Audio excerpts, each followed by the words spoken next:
Amazi emyala gitwala mbi mu nnyanja ate kati amazzi getunya.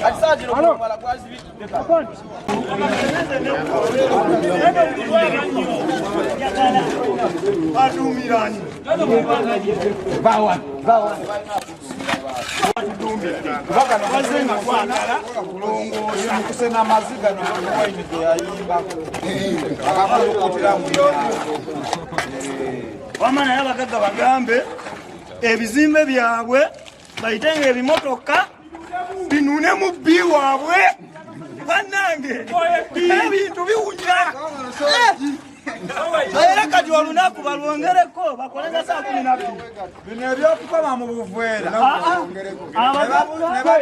bagagga kati abavufa bakafiiramu bo bebase ekiwulira abavufa bakafiiramu bo bebase eba liteka lyayisiza ddungi katulongoose naye n'abagagga abagambe babe n'ebintu byabwe ebikola baleke batuleeta mu bbi wange muwanga katulongoose abayonjo nga bagagga bafuna ali wano asolooza miliyoni 2 ku mwezi erumu emu abaavu babeera batya abayonjo ng'ate abagagga be basinga obu. Bampita Sebayaza Ronald mbugira Kampala naye ndi wano e Mukono ne wano tewali wa motoka alongoosa fena tuli ba boda bokka tewali wa motoka yasitukiddamu kuno mulimo gwa kulongoosa waliwo ba boda bokka be balongoosa naye ng'abagagga tebasobola kuteeka mu bizimbe byabwe tebaleetayo bimotoka. Ebimotoka ebikola ki? Ebimotoka ebiyolayo kabuyonjo ebiyolayo amazzi ne baleeta buleesi enkuba kasita etonya nga bata emifulejje gyabwe nga giyiwa myala kati gavumenti n'ekyo mukikoleko ate nabo basitukiremu ng'okulongoosa ngaffe ababooda abalongoosa. Mukama Alex abasinga bamanyi nga kano Braddock omuyaga omutendeke nze nsinziira bweyogerere naye kati mbadde nimuvuga kaboodaboda kange bampambidde wano e Mukono kati nze omunaku abagagga bali eyo ffe tuli mu kugogola bino tetuli mu kugogola ntitugogola bintu nti oba ki naye gano mazzi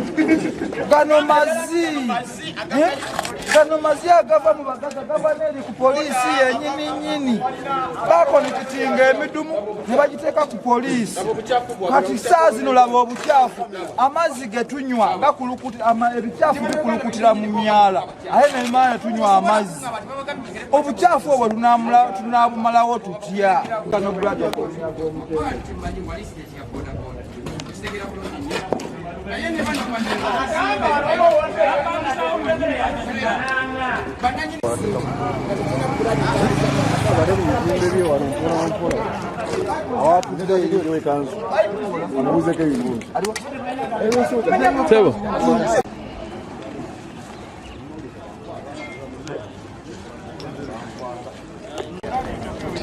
Highway koma wao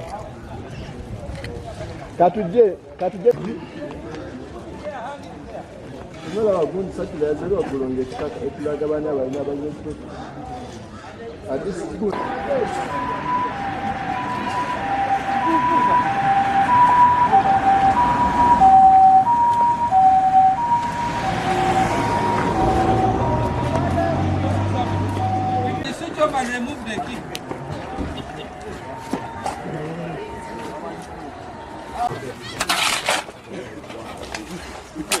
Next month we shall explain how to gather some.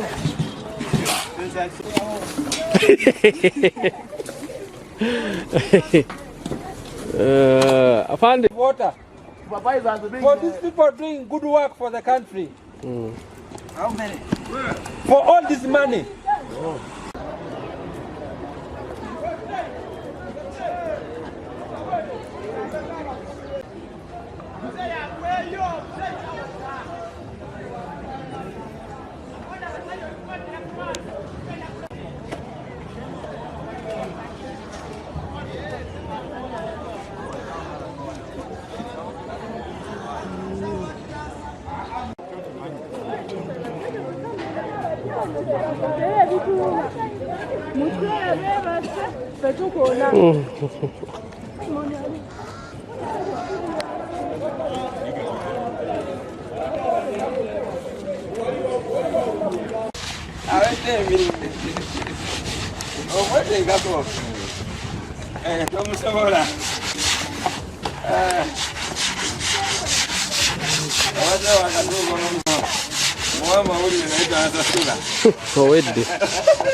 Dr. Mulindwa Steven nga nze nkulira ebyobulamu mu disitulikiti y'e Mukono.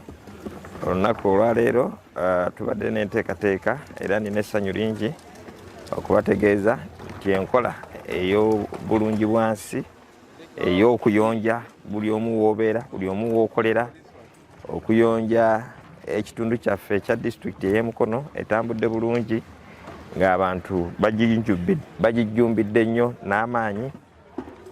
Nze specifically tubadde wano ku Mukono General Hospital n'abasawo bonna okulu w'eddwaliro tweyungiddwako RDC Madam Fatuma Ndisaba, tubadde ne bammeeya executive consultant Dr. Kasirye n'abasawo abalala.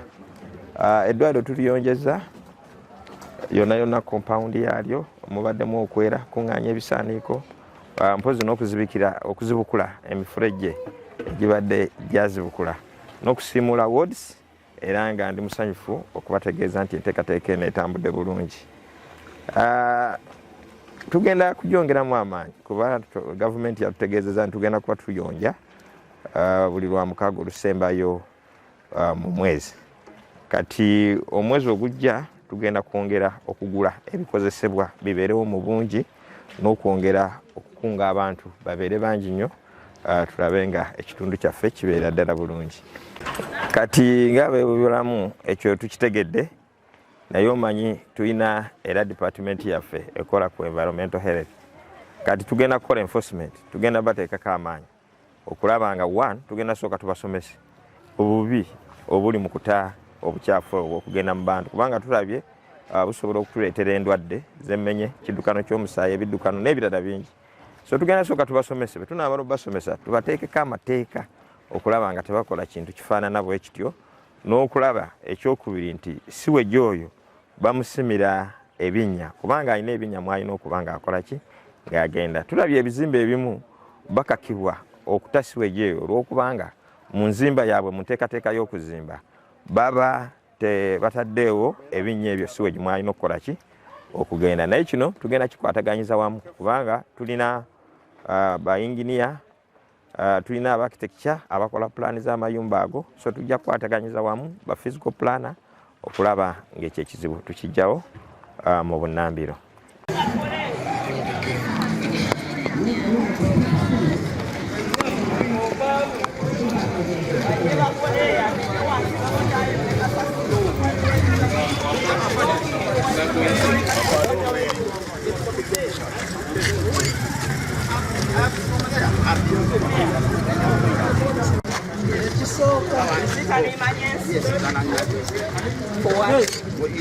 Let's see the card. Yeah, because it's not an emergency. It's not an emergency. No, let it be. Is it the first time we are having a blackout in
abantu abakola amabala tebafaayo, abasawo tebafaayo, ffe abakulembeze tetufaayo. Kasasiro tumufudde bimuli naye kati buvunaanyizibwa bwa buli muntu. Wabula kye tusaba ti amafuta gongerwemu n'ebimotoka ebiyoola Kasasiro, kubanga newankubadde tumuyodde naye ate ayinza okuddamu na scattering around nga municipality terina ssente zimuyoola okumutwala mu dumping site ye Katikkolo. N'olwekyo twebaza sofa tukyakola. Kasinze nnyo ku streets naye ate ebifo ebyesudde ebiri eyo twakatandika olwaleero lubadde pilot tugezesezza tukirabye nga kikola. Oluddako tugenda kwa signing responsibilities mu buli padoko, mu buli muluka, mu buli kyalo, tubeere nga buli muntu yeegogola. Neze ndi musanyufu okuva lwe navudde awaka paka wentuuse wendi obwedda buli muntu musanga akola. Amaduuka abantu bali mu nju beggaliddeyo. Kati kasita tugenda kulonda obukulembeze ku Lwokubiri, tugenda tasikinga abakulembeze abo batuwandiikire buli muntu ne balandiroodi batuwandiikire abapangisa baabwe, tujja bajjayo. Tekirina byekikosa kubanga era osobola okugulawo n'omala essaawa ezo nga tolina client gw'ofunye. Tugenda kuta economy essaawa yonna tugita. Yes. Protective gears bwe bulijjo bw'oba oyeera olujjalo bakuwa protective gear. Kano kajanja Bannayuganda ke balina okuleka abakozi awo wakyafu ennyo be babadde beetaaga gumboots, gloves ne masks. Naye bw'oba oyonja awakawo weetaaga protective gear. Bannayuganda bayize obunafu obw'ekika ekyawaggulu n'omugamba yeera awaka nagamba tebaatuwadde enjeyo, tebaatuwadde gloves. Kyova olaba nti tusula n'emisota, tusula n'eminya, tusula n'ebikennembi n'amakovu n'ebiyenji, kubanga omukazi ayagamba nti okuyonja awaka n'okwoza ttooyi yeetaaga protective gear. Ekyo kikyamu bannange. Wekisoboka tukigabenga mu malwaliro, mu bifo eby'olukale, naye ate awala twekwatiremu.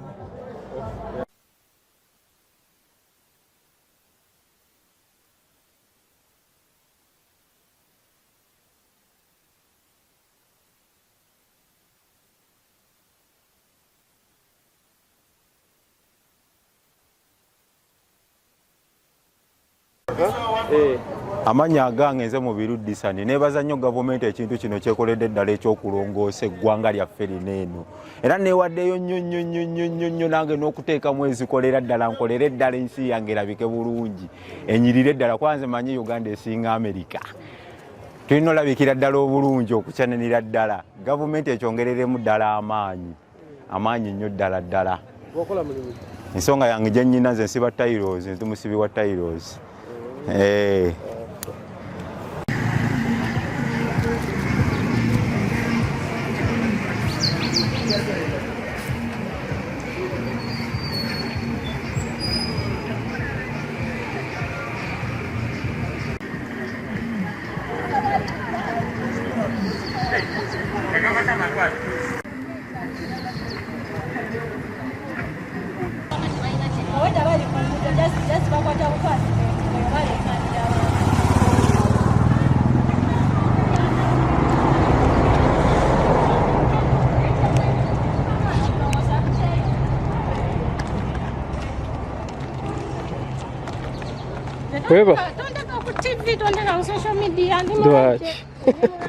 Omulwadde iteza fanda adde akozesa omulwadde.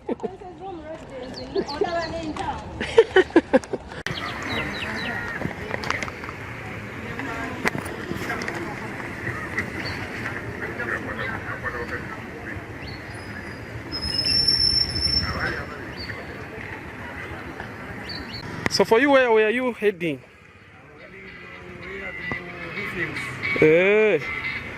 So at what time did you park? Sure.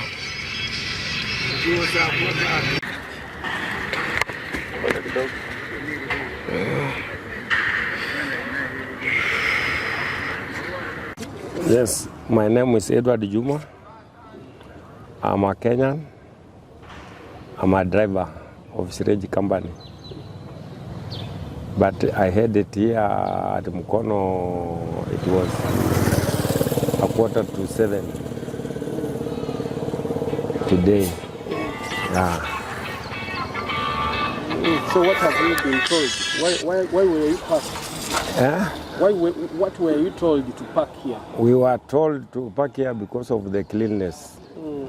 People were cleaning the road, the tarmac road. Okay. Yeah. So did they tell you also to clean, to join them in the cleaning? They didn't tell us because they knew that we were the drivers. Yeah. So how has this thing affected you? It has not affected me because they are doing the cleanness. Yeah. Okay. So do you also do this practice in Kenya? No. We have never did. But can you emirate this? Yes, you can emirate. Any word to Ugandan government over this? I congratulate them because of making the country to be clean.